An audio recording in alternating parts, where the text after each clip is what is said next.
ડુંગરકાવાળા વાછરા દાદાના નામથી સુપ્રખ્યાત મંદિર આવેલું છે વીર વછરાજ દાદાનું, કે ત્યાં 3 ગામની સીમ ભેગી થાય છે.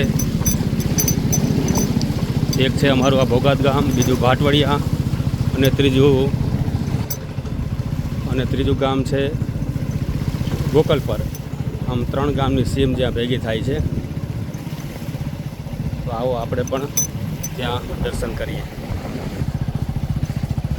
આજ ગઢવી સમાજના બધા પરંપરાના જે એના પોશાક અને જે મણિયારો રાસ અને ખાસ કરીને જે આઈમાં એટલે કે ગઢવી સમાજની જે લેડીઝ બહેરાઓ છે એનો